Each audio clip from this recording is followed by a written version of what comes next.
times have you heard that someone will scam you while traveling? For me, it has happened. Not several times, but it has happened. And I have been warned. The first scam I faced was when I was in Cancun.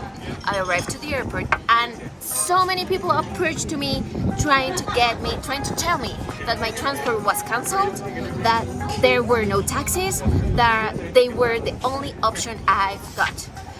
And that was a lie.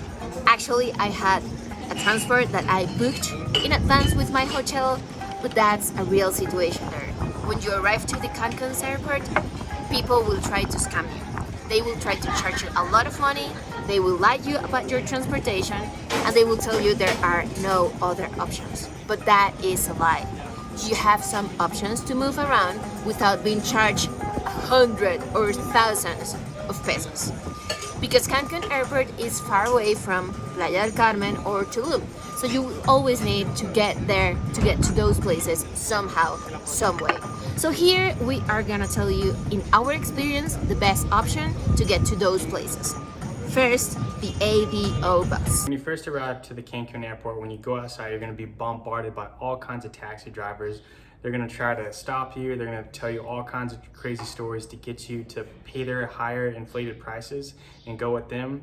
It's gonna be your job to just keep your head down and go find the ADO bus.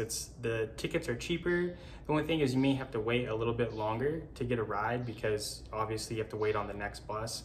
But the ADO bus tickets, they're cheap and you can get all over Mexico on the ADO bus. I was a little bit hesitant in the beginning to ride the bus, but here in Mexico, everybody rides the bus. It's safe, it's comfortable for the most part, and you can get anywhere you need to go in a relatively short amount of time.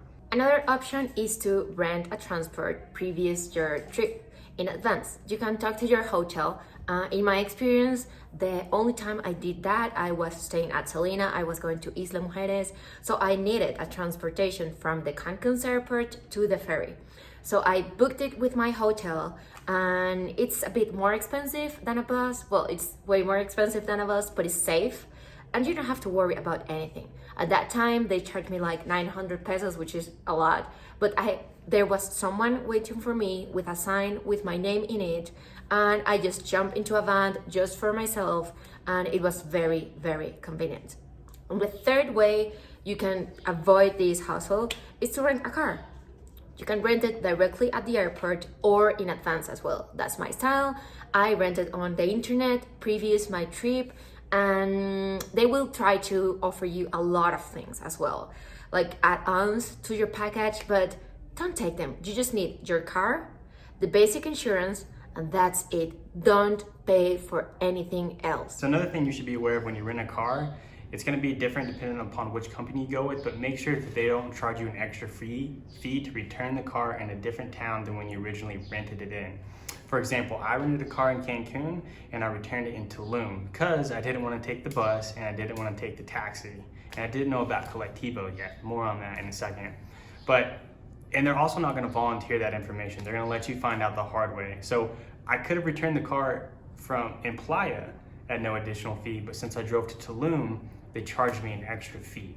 So make sure figure out where you're going to go and make sure that you can return the car at no additional cost. And also when you rent the car, it's important that you take a video. Go around the car, the inside, the outside, make sure you get every little ding and scratch on that car because they're going to nitpick you when you try and return that vehicle later. In many cities, you can just get to the airport and find an Uber, get an Uber. In Cancun, you cannot do that. There are no Ubers in Cancun, and in Quintana Roo in general, they are not allowed. Like, the taxi drivers are the ones who rule that world, and it's not something common. Maybe if you find an Uber, I think you won't, but you will have to pretend that you're friends and sit on the front seat just to avoid any problems with the taxi drivers. So don't count on Uber, because in some cities you can find them, but not in Cancun. So the Colectivo. If I was you, I would go ahead and get into the habit of taking Colectivos. It's the best way to get around Mexico. It's the cheapest, and they run like clockwork every 15-20 minutes. They look different depending upon which town that you're in. Sometimes it's an actual bus, sometimes it's a van, sometimes it's a truck, and everybody's got to get into the bed of the pickup. But it's super affordable. It's usually like 20-40 pesos a ride. I take the Colectivo to and fro Playa del Carmen and Tulum all the time because it's super affordable and it runs like clockwork. I don't have to book it in advance. Just when I feel like leaving, I can just go to the stop and take off. So it's just, you just need to do a little bit of research when you go into town and figure out where all the Colectivo spots are gonna be. And take the Colectivo, it's easy. When you're traveling, you need cash. It's the best way to moving around because if you need to pay for a taxi or for food, street food, whatever, you need to have cash. I have a Mexican bank account, so for me it's not a struggle. But if you're not from Mexico, if you're coming from somewhere else, you will always need cash. And if you're not from here, you know what I'm talking about. ATMs.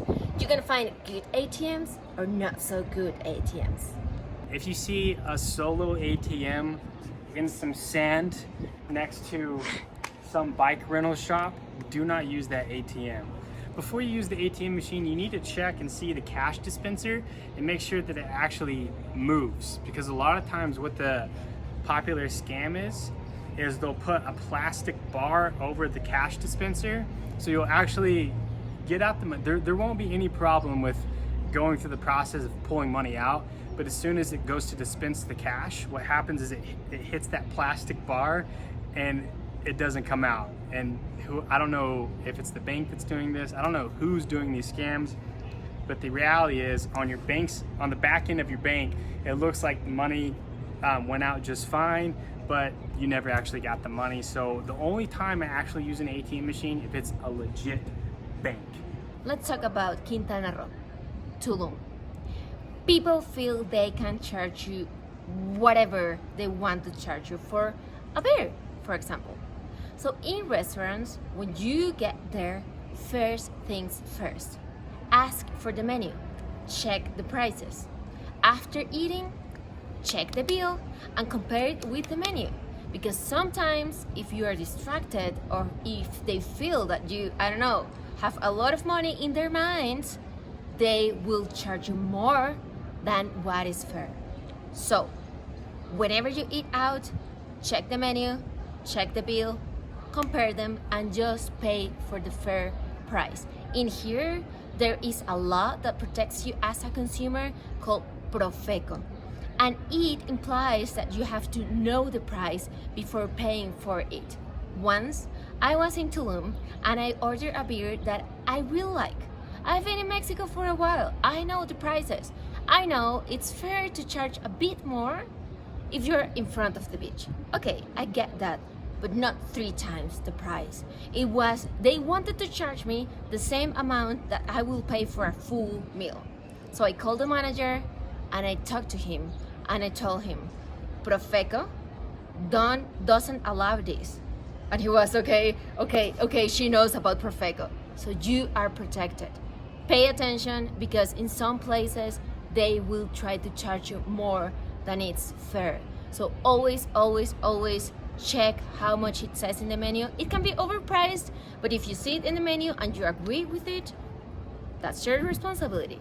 But if not, it's not your fault. Another common scam that you'll run into in Mexico is when you go out to eat at the restaurants. What will happen a lot of times is they'll say that your card was declined when in actuality it was not. So what you need to do is just make them prove that that is the truth. Have them provide a receipt or the card reader to show that it actually was declined, because a lot of times when you go check your bank statements, you'll be like, oh, I was charged 2 or 3 times for the same meal. That actually happens a lot. And they do something a little bit differently here in Mexico. They bring the card reader up to the table and they'll take your card and they'll run it for you. And sometimes they'll even go as far as to leave a tip for themselves. And one time I was in Cancun and the lady she just did everything so fast I had no idea what happened until I got back home and I looked at my bank statement. I was like, oh, guess she left herself a tip.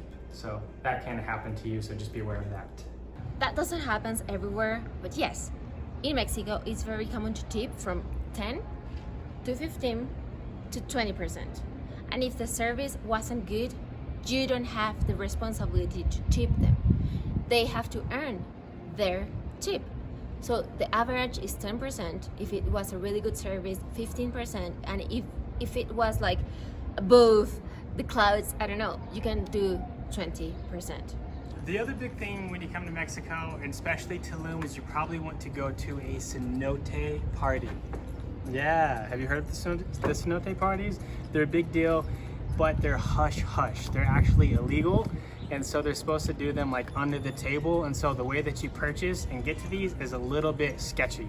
Usually how you do it, there's multiple ways. I'm not gonna speak for all of them, but there's a huge scam going on around this whole thing, so I need to just kind of let you in on the secret. A lot of times you get into Facebook groups and then you're referred to some WhatsApp thread, and then in that WhatsApp thread they redirect you to some payment source, and then actually they don't disclose the location of the cenote party because it's illegal, so they tell you where the pickup and the drop is, and then you go to that, and then they'll take you to the cenote party. But a lot of times these are just straight up ghosted parties. They don't exist, and they charge you like $100, $200 because people are willing to pay to go to these exclusive cenote parties. And then they'll cancel on you, and then when they cancel, they're like, yeah, this DJ wasn't able to show up, or like because of like lockdown, or for whatever the cops found out this party is gonna be canceled, and because it's canceled, like we'll reschedule it like 4, 5, 6 months. It's never gonna happen.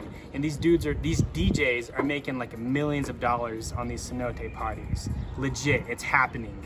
Believe me, don't believe me. So I would be a little bit skeptical around the cenote parties. Make sure you know some people that have been to one before. Make sure that it's a reputable place or person that you're purchasing the ticket from. Just be aware, like don't be dumb. Don't subject yourself to these scams that are happening in these hot spots where tourists are just flocking to, and they're just popping you guys left and right. Another thing are tour companies. They don't charge the same for the same tour. So a good thing to do is to find at least 3, compare prices, and go with the best one. And always negotiate, because they will try to charge you a bit more if they can. Also, go to the stores. If you want to find, for example, a boat trip, go to the boat owner. That way you can arrange your own schedule and you can have a better experience. You can find a private experience. If you go with a tour, you will go with a bunch of people at the time they say, you will have to leave when they say, and you will have to pay more for that. Sometimes if you go directly to the stores, it can be the same price, but for sure it will be better. So ask, negotiate, and go with the best option. So this next point is not really so much of a scam. I'm just trying to raise awareness, because it's a serious issue when you come to Mexico, especially when you come to Tulum. The reality of the situation is a lot of tourists come to Tulum, Mexico, to do drugs and have a good time. Well, I lived in Tulum for close to 90 days, and when I lived in the time that I lived there, there was like 8 people that were murdered. I saw one person get murdered at a club, and the reason to this is for stupidity. You can do drugs, you can purchase drugs, because the cartel has a very strong presence, and their presence is to respect it.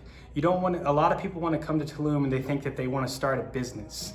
This is not the mentality to have. You need to respect why they're there, because if you come and you try to step on their toes and they sense that you're a threat in any way, they're gonna do away with you. All I can say is to use caution when you're dealing with these people. Maybe people don't want to talk about it, but this is reality. You can put yourself in the wrong situation at the wrong time, and it's a good way to die, and nobody ever hears about you ever again, because you think you want to come here and start some sort of a business, or you want to make a little bit of money, or whatever.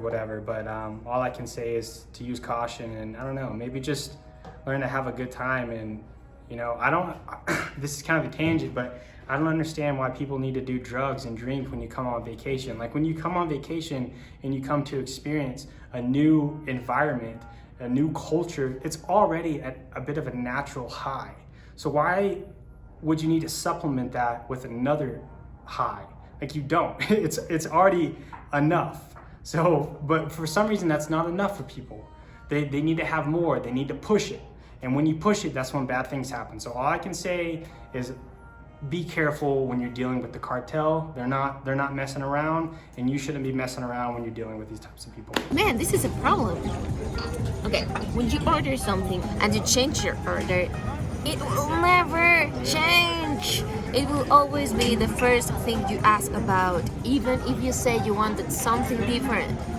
It's just how it works. It has happened to me 100 times or 200 times. It looks like I don't learn. It looks like it's my fault. Like if I ask for something, that's what I'm gonna get. I have to learn that. I thought I was asking for a mezcal. But this is good. Forget about changing your order. That won't happen. It's just how it works. Embrace it. Even if you tell them 2 or 3 times? It doesn't matter. Even if you say, I do not want the first thing. I do not want that. That will be the thing you will get. What if you try to change your order? What if you try to critique It it? won't change. It won't change. Best case scenario, you will get both. The first thing you ordered and the second thing you ordered. That way, you at least get what you want. But that's how it works. I'm sorry. I wish I was lying, but no. You always gotta ask for the check here in Mexico. Always. If not, you can stay in the table without consuming anything forever. They'll hold you hostage for hours. But it's good. I think that it's a positive thing because no one is kicking you out. You can just enjoy. We have a concept in Latin America that is called sobremesa, like over table. So after you eat, you spend some time talking. Slow down a bit. Enjoy the little things. Exactly. So having that time, that moment after eating is very important. Maybe they're thinking about the sobremesa. I think so. It's a nice thought.